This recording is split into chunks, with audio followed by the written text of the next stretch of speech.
Welcome to Audit Discussion Podcast of Edu91 by Neeraj Arora. For CA Intermediate classes and test series, visit www.edu91.org or download Edu91 app from Play Store and App Store. Welcome back to the podcast. एक आप लोगों से request है कि आपको ये बात पता है कि आप इन पॉडकास्ट को डाउनलोड कर सकते हैं। जी हाँ, आपने सही सुना, आप इन पॉडकास्ट को डाउनलोड कर सकते हैं और अपने सहूलियत के हिसाब से जब मर्जी चाहें सुन सकते हैं। तो गूगल पे, स्पॉटिफाई पे या अपना अगर आप एप्पल पे हैं तो आपके एप्पल पॉडकास्ट पे आप जाके इन्हें डाउनलोड करिए और सुनते रहिए। एनीवेज, आज हम किस मुद्दे बात करने वाले हैं? Professional scepticism. पहले तो इसे बोल के देखो एक बार, प्रोफेशनल स्केप्टिसिज्म क्या होता है? ये प्रोफेशनल स्केप्टिज्म का मतलब है भाई साहब, हमेशा थोड़ा सा शक रखना है professionally, not personally but professionally. Right, important concept है, एग्जाम में आपसे पूछा जा सकता है। इसके जो कीवर्ड्स हैं वो मैं आपको एक बार जो है रिमाइंड करा देता हूँ। देखिए, प्रोफेशनल स्केप्टिसिज्म में एटीट्यूड रखना है आपको, एक क्वेश्चनिंग माइंड का, यानी माइंड में सवाल रहने चाहिए।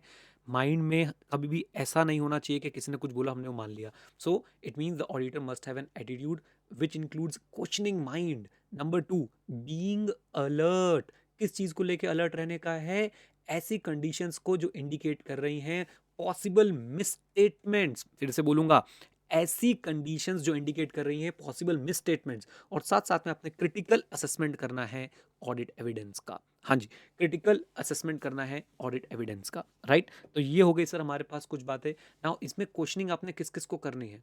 क्वेश्चनिंग आपने करनी है जो मिला, जो दिखा, जो कहा और बाकी बातें पीने बाद। ये कैसे हुआ सर? जो मिला यानी कॉन्ट्राडिक्टरी ऑडिट एविडेंस अगर मिल रहा है, जो दिखा यानी जो डॉक्यूमेंट्स हैं उनकी रिलायबिलिटी, जो कहा यानी रिस्पॉन्सेज टू इंक्वायरी, और बाकी बातें पीने बाद मतलब जो इन्फॉर्मेशन ऑब्टेन करी है मैनेजमेंट से या दोस्त चार्ज विद गवर्नेंस से।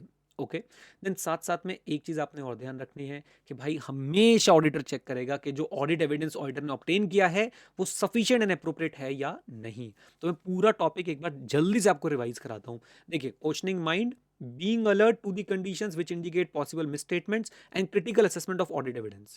क्वेश्चनिंग किस किस को करना है? जो मिला that is audit contradictory audit evidence, जो दिखा यानी रिलायबिलिटी ऑफ डॉक्यूमेंट्स, जो कहा यानी responses to inquiry, and last में बाकी बातें पीने बाद बोले तो other information obtain from management and those charge with governance. And साथ साथ में we will always keep on checking whether the audit evidence obtain is sufficient and appropriate as पर सर्कमस्टांसेस और नॉट।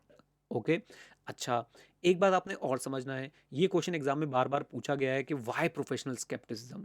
सो सिंपल सी बात है, हम लोग रिस्क को कम करना चाहते हैं। कौन से रिस्क को? ओवरलुकिंग और ओवर जनरलाइजिंग के रिस्क को। ये लाइन एक बार मेरे साथ बोलिए, why professional scepticism, what is the main reason? हम लोग रिस्क को कम करना चाहते हैं। कौन से रिस्क को? Risk of over generalising, risk of overlooking the unusual circumstances. Right, साथ साथ में हमें काफ़ी और चीज़ें जो है प्रोफेशनल स्केप्टिज्म से हम लोग कैच कर सकते हैं। क्या क्या चीज़ें हम लोग कैच कर सकते हैं? देखिए, जब भी हम लोग रीजनेबल एश्योरेंस ऑब्टेन कर रहे होते हैं तो ऑडिटर को सर मदद मिलती है प्रोफेशनल स्केप्टिसिज्म से। क्या चेक करने के लिए कि कहीं मैनेजमेंट ओवरराइड तो नहीं कर रही कंट्रोल्स को, कहीं मैनेजमेंट ओवरराइड तो नहीं कर रही कंट्रोल्स को। राइट, और साथ साथ में प्रोफेशनल स्केप्टिसिज्म से हमें एक मदद और मिलती है इस चीज़ में कि ऑडिट की एक वीकनेस है। ऑडिट की वीकनेस क्या है कि साहब एरर तो पकड़ सकते हैं लेकिन फ्रॉड नहीं। But when you exercise professional scepticism तो चांसेस थोड़े से इंक्रीज हो जाते हैं कि हम लोग इफेक्टिव रहने वाले हैं, हम लोग डिटेक्ट जो है चीज़ों को आसानी से कर पाएंगे। राइट, प्रोफेशनल स्केप्टिसिज्म बेसिकली आपके चांसेस बढ़ा देता है। अच्छा जी, देन इसके बाद फाइनली हमें रोमम को असेस करने के लिए और मिस स्टेटमेंट को डिटेक्ट करने के लिए, रोमम को असेस करने के लिए और मिस स्टेटमेंट को डिटेक्ट करने के लिए मदद मिलती है। ये चीज़ आप कंक्लूड करके बोल के आ सकते हैं। Right, and therefore we can say कि भाई ऑडिटर को हमेशा throughout the audit maintain करना चाहिए attitude of professional scepticism. Okay, छोटा सा एपिसोड था, प्रोफेशनल स्केप्टिसिज्म बहुत इंपॉर्टेंट टॉपिक है। एक बार क्विकली और रिवाइज कराता हूँ क्योंकि मुझे पता है ये एग्जाम में आने के चांसेस बहुत ज़्यादा हैं। सो प्रोफेशनल स्केप्टिसिज्म में अगर आपको बोलना पड़ जाए तो आप हमेशा बोलेंगे सर प्रोफेशनल स्केप्टिसिज्म है क्या? Attitude that includes questioning mind, that includes being alert to condition which में indicate possible misstatement and critical assessment of audit evidence. Now questioning mind किस किस चीज़ के लिए? कॉन्ट्राडिक्टरी ऑडिट एविडेंस के लिए, रिलायबिलिटी ऑफ डॉक्यूमेंट्स के लिए, रिस्पॉन्सेज टू इंक्वायरीज के लिए, एंड साथ साथ में information gathered from management and TCWG। और हमें हमेशा प्रोफेशनल स्केप्टिसिज्म इस चीज़ में मदद करता है ये देखने के लिए कि भाई sufficient and appropriate audit evidence obtain हुआ है या नहीं। हम रिस्क कम करना चाहते हैं, ओवरलुकिंग और ओवर जनरलाइजिंग का रिस्क कम करना चाहते हैं। हम इस चीज़ पे कंट्रोल बनाना चाहते हैं कि कहीं मैनेजमेंट ओवरराइड तो नहीं कर रही कंट्रोल्स को। साथ साथ में हम इस चीज़ को भी रिकग्नाइज करते हुए चलते हैं कि भाई हम एरर तो पकड़ सकते हैं लेकिन फ्रॉड नहीं। और रोम को असेस करने के लिए, स्टेटमेंट को डिटेक्ट करने के लिए प्रोफेशनल स्केप्टिसिज्म हमारी मदद करता है। अब आपसे मिलेंगे अगले एपिसोड में। Thank you very much, all the very best, stay connected, stay here, जय हिंद। और हाँ, सीखते रहें, क्योंकि सीखना बंद तो जीतना बंद। डाउनलोड कीजिए, सुनते जाइए और देखिए क्या तैयारी होती है। बता रहे हैं, भौकाल है भौकाल।